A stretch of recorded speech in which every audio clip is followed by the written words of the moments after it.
Putin w'Uburusiya yigeze kujyana n'umunyamakuru. Umunyamakuru aramubajije ati ese ushobora kubabarira? Perezida Putin ati yego, ariko si kuri byose nababarira.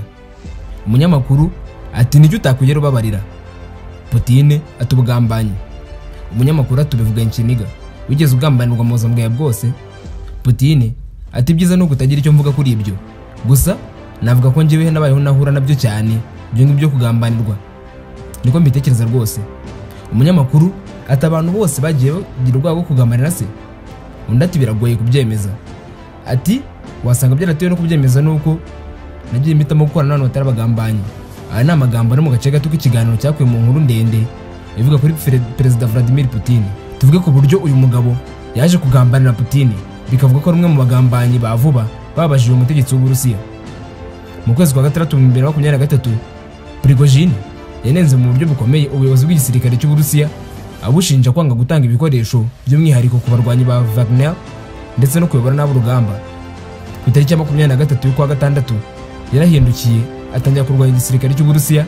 Intego ze ngo zari kugera mu Moscow, ahari yashaka kwibariza Putin icyabaye kugira ngo areke gutanga ubufasha bukenewe muri abacanshuro barwanya na Uburusiya. Ayoboye abarwanyi be mu kugerageza gusubira inyuma asatira Moscow, yafashe agace kita Rostov-on-Don, umujyi wo mu Burusiya uri mu majyepfo. Nyuma yo gufata aka gace bakomeje urugendo berekeza ku murwa mukuru. Ibyarakaje cyane Putin. Nyuma yaho gato Perezida Putin yagiye kuri televiziyo avuga ko birimo gukorwa n'ubugambanyi, kandi atanga umuburo avuga ko igisubizo ku barimo gukora ibyo ngibyo gifite.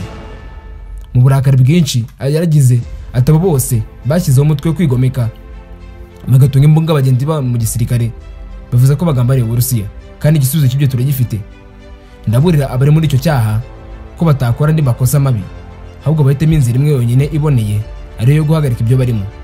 Ati ndizera ko turi kumwe nabo kandi twese twakifuza ikizaho kuba ikibi. Dufatanyije nk'abene igihugu tuzarushaho kuba ibihanganje niyo twanyura mu bikomeye. Vladimir Putin yaravuze atyo mu gihe yivugiye ko ubugambanyi atari ikintu ababarira. Azwi nk'umugabo uhagarara ku ijambo rye, cyane cyane iyo bigeze ku by'urugamba. Isi yose kigiye yibazaga ikigiye gukurikiraho. Uyu mutwe wari wigometse. Nyuma y'amasaha 24 Perezida wa Belarus, inshuti ya Vladimir Putin, Lukashenko, yinjiye muri iki kibazo. Abo muhuza aganiriza Prigozhin. Prigozhin nawe yemera gutuza, ariko akaba ari guhita nimurikira muri Belarus. Tariki ya 23/8/2023 nibwo inkuru y'incamugongo mu bantu ba Prigozhin yabasizikayeho, ivuga ko n'abandi bantu 9 bamaze gupfira mu manuka y'indege y'ibwite Empire Legacy 600. Indege yasandariye hafi y'agace kitwa Kozentino, hapfiramo n'abandi bantu bari bafatanyije kuyobora Vladimir, birimo Dmitry Utkin na Valery Chakaloy. Iyi ntago ari impanuka isanzwe. Benshi bemeje ko cyari igihano cyatanzwe na Vladimir Putin nk'ikiguzi cy'ubugambanyi bwa Prigozhin. Ku itariki ya 29 ku kwezi kwa munani Prigozhin yarashyinguwe mu irimbi ry'ahitwa Pokrovskoye i St Petersburg iruhande rwa se. Ku 22 z'ukwezi kwa 12 2023 ikinyamakuru The Wall Street Journal cyavuze ko amakuru cyakuye mu begereye ubutasi bw'Uburusiya ari uko gusandara kw'indege y'aba bayobozi ba Vladimir cyarateguwe neza, cyateguwe n'umwe mu bahafi ya Perezida Vladimir Putin witwa Nikolai Patrushev. Ikinyamakuru cyavuze ko Patrushev yateguye umushinga wo kwica Prigozhin wari wamaze gukora ikizira, maze awushyikiriza Putin. Mu kwa munani rero 2023 bitekerezwa ko mu nzego z'ubutasi z'Uburusiya banyonyombye bakazirika igisasu munsi y'ibaba ry'indege ya Prigozhin yagera mu kirere bakayituritsa. Undi muntu wagambaniye Putin n'ubutegetsi bwe ni Alexander Intsinenko, yahoze akora urwego rw'ubutasi rw'Abarusiya FSB, Russian Federal Security Service. Yahoze yitwa KGB, ni nayo Putin yakozemo cyane. Uyu yamenyekanye cyane mu nyuma yo kwigumura ku Burusiya, atangira kubushinja ruswa, iterabwoba n'ubwicanyi. Alexander Intsinenko yavutse ku itariki ya 4 y'ukwa 12 1962 muri Leta Zunze z'Abasovieti. Yatangiye akorera ikigo cy'ubutasi cya KGB, nyuma gihinduka FSB. Mu kazi ke yibandaga ku kuneka cyane ibyaha ndetse no ku bikorwa by'iterabwoba. Mu 1998 Intsinenko we n'abandi bagenzi be bakoze ikiganiro n'itangazamakuru kivuga ku kuba urwego rw'ubutasi rwa FSB bakoreraga ngo rwarabatumye kwica Boris Berezovsky, umuherwe w'umurusiya niwe wazize kugambana. Uyu yanze kuyoboka Putin akijya ku butegetsi. Iki gikorwa y'abari bakoze cyarakaje cyane ubutegetsi bw'u Burusiya, maze uyu Leznenko arafatwa arafungwa azira gukoresha nabi umwanya w'ubutegetsi yari afite. Gusa yaje gufungurwa mu mwaka w'2000, yahunze Uburusiya ajya mu Bwongereza hamwe n'umugore we n'umuhungu we. Ageze mu Bwongereza yatekereje ko yageze kure y'Uburusiya, none herirekura atangira kuvuga, ari naho icyaha cy'ubugambanyi cyanya cyo noneho cyakorewe. Uyu mugabo noneho yabaye ijwi risumba yandi yose mu kuvuga n'ubutegetsi bwa Vladimir Putin. Yatangazaga ibintu bikomeye. Bimwe muri ibyo bintu yashinje urwego rw'ubutasi rw'Uburusiya gukora iterabwoba. Hari n'igitabo yagezemo none mu kwandika Blowing Up Russia. Muri iki gitabo yavuze ko FSB rwo rwego rw'abatasi rw'Uburusiya ari rwo ruri inyuma y'iturika ry'inzu z'amacumbi y'i Moscow mu mwaka w'1999. Ni ibitero byashyizwe ku byihebe byo muri Chechnya. Ibitero byanabaye impamvu yo gushoza intambara ya kabiri kuri Chechnya. Iki kindi kivugwa ni uko iyi ntambara urebye ari igamije kuzamurira igikundiro n'imbaraga Vladimir Putin. Ikindi uyu mugabo yapfushije Putin no kwica umunyamakuru Anna Politkovskaya mu 2006, arenzaho kumuhuza n'ibindi byaha bifitanye isano na ruswa n'ibindi byateguwe. Uyu mugabo yasaga n'urimo kurenga umurongo w'umutuku kuri Vladimir Putin. Dore cyabaye, uyu mugabo yaje kurogwa hakoreshejwe uburozi bw'imbaraga nyinshi cyane. Ku itariki ya mbere kwa 11 mu 2006, uyu mugabo aho yari i Londres yarogeshejwe uburozi bwa polonium-210. Ntabwo bikunze kubaho. Ni uburozi bwifitemo ubushobozi kirimbuzi iyo bwize mu mubiri w'umuntu. Ni ubushobozi bufite ubushobozi bwica vuba, ntacyo kubagarika kibaho. Bitekerezwa ko uburozi yabushyiriye mu cyayi yanyweye muri hoteli ubwo yari mu nama i Londres. Abakekwa bamurozi ni abagabo babiri, Andrei Rogovoy na Dmitry Koituni. Aba bahoze ari abatasi b'Uburusiya bari bahuye nabo uwo munsi. Uyu mugabo yaje gupfa nyuma y'ibyumweru bitatu ku itariki ya 23 y'ukwa 11 2026. Mbere yo gupfa 2006, yashinjije Vladimir Putin ko ari umwishe. Mu 2016 bemeje ko umwanzuro wo kwica Leznenko wabanje kwemezwa na Putin ubwe ndetse n'urwego rw'ubutasi rwa FSB. Gusa guverinoma y'Uburusiya irabihakanye. Guverinoma yabihakana, ariko ibi ntabwo bikuraho ko Vladimir Putin atajya yabarira ubugambanyi nk'uko yabivuze. Ibi biba byari bwa mbere umuntu ukomeye ku rwego nk'urwo yishwe hifashishwa uburozi bwo ku rwego, agatsindwa mu bihugu byo mu burengerazuba bw'isi. Ibi byanateye umwuka mubi hagati y'Ubwongereza n'Uburusiya. Gusa bisa n'ubwabaye urugero ku buryo ubutegetsi bw'Uburusiya butinywa na bose bukemura ibibazo by'ubugambanyi niyo abakekwaho ubwo bugambanyi baba bari mu mahanga. Bukurikira ni Sergei Skripal, yahoze mu butasi bwa gisirikare bw'Uburusiya, aza guhinduka double agent. Yagambaniye Uburusiya ajya kunekera igihugu cy'Ubwongereza kandi n'amaneko y'Uburusiya nk'uko byagendekeye abandi barimo na Alexander Leznenko, nawe yafashwe nk'umugambanyi mubi cyane. Birumvikana. Sergei Skripal yavutse ku itariki ya 23 y'ukwa 6 mu 1951. Avukira Kaliningrad mu Burusiya. Yari koloneli mu gisirikare cy'Uburusiya ariko mu rwego rw'ubutasi hamwe no gukora mu rwego rw'ubutasi rwa gisirikare. Sergei Skripal yari azi imyirondoro y'abatasi b'Uburusiya bakorera mu mahanga bose. Ari naho rero kugambanira Perezida Putin n'ubutegetsi bwe byabereye. Uyu mugabo yatangiye gukora ikigo cy'Abongereza gishinzwe ubutasi mu mahanga MI6. Yabwiye Ubwongereza abatasi bose b'Uburusiya bakoreraga mu Burayi, cyane cyane abo mu bihugu bya OTAN. Bimaze kumenyekana mu 2004, yafashwe n'urwego rw'ubutasi rw'Abarusiya FSB bamushinja ubugambanyi rwo ku rwego rwo hejuru Otitkhaizo.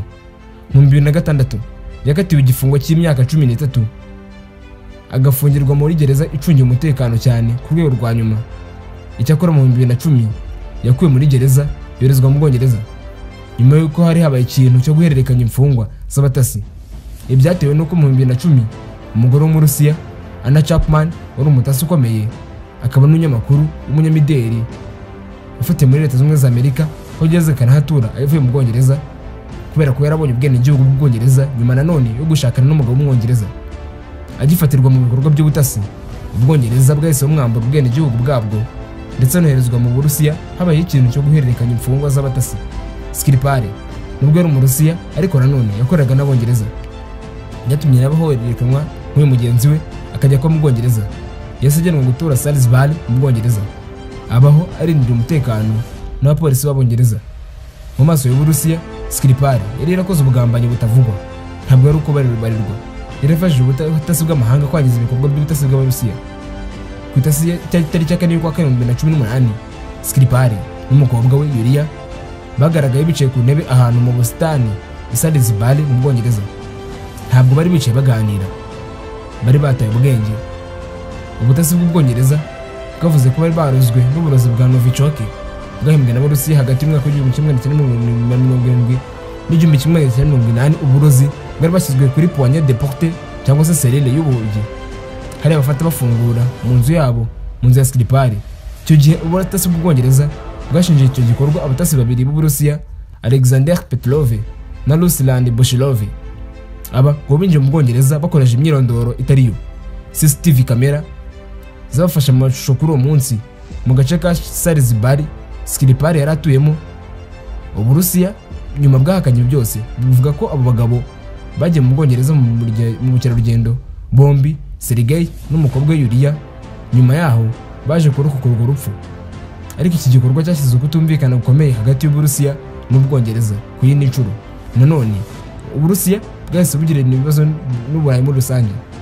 Ku rutonde rw'abagerageje kugambana na Perezida Putin kandi haza Mikhail Khodorkovsky.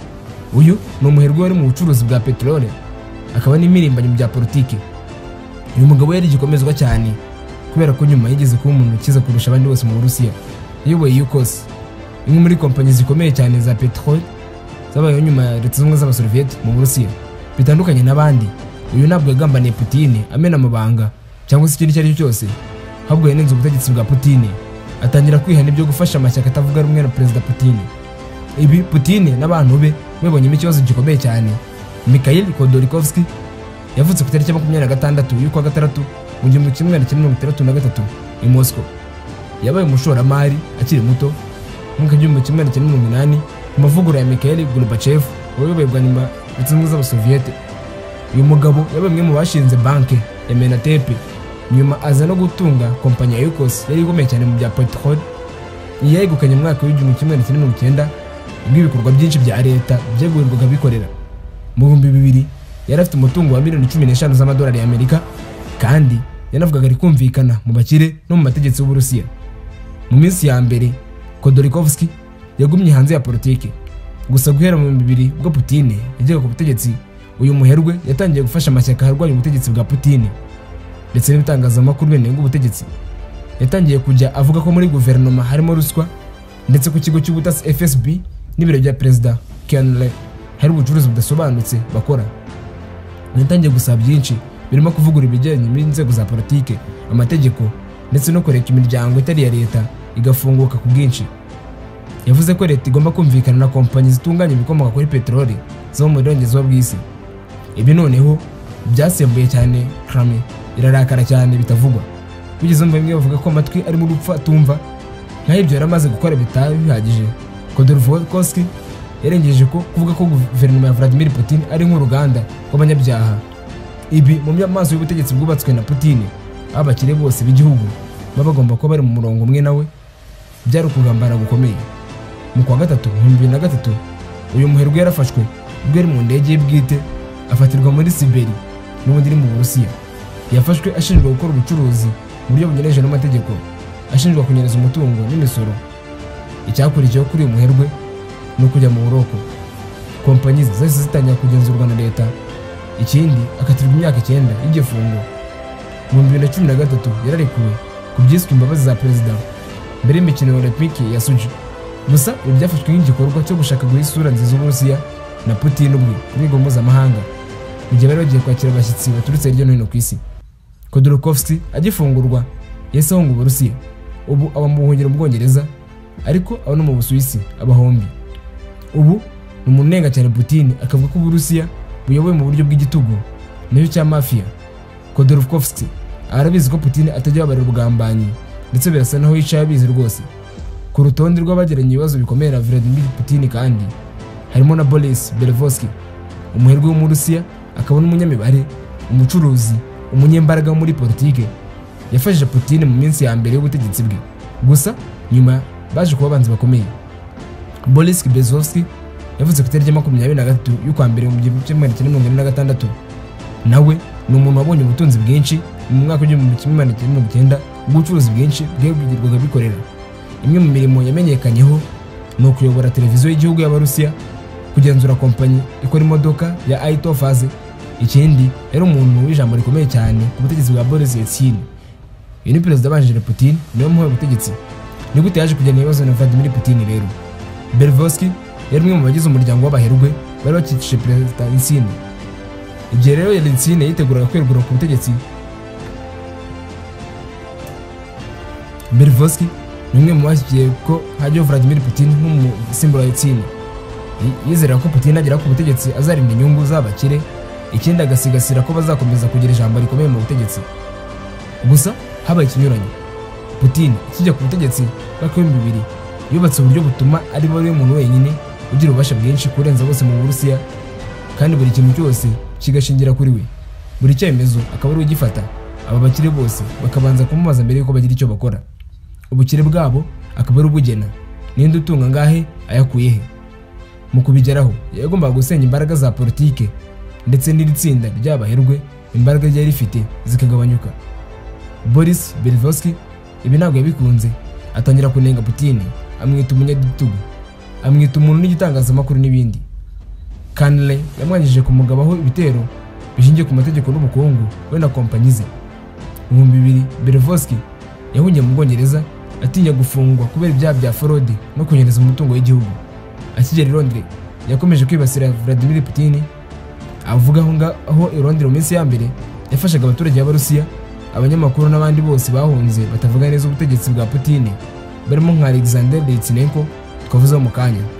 Yavuze igerageje gushaka uko yacigiza amatwara imbere mu Burusiya ngo agere abagenderaho wari mu mahanga, ariko bikomeza kumwangira.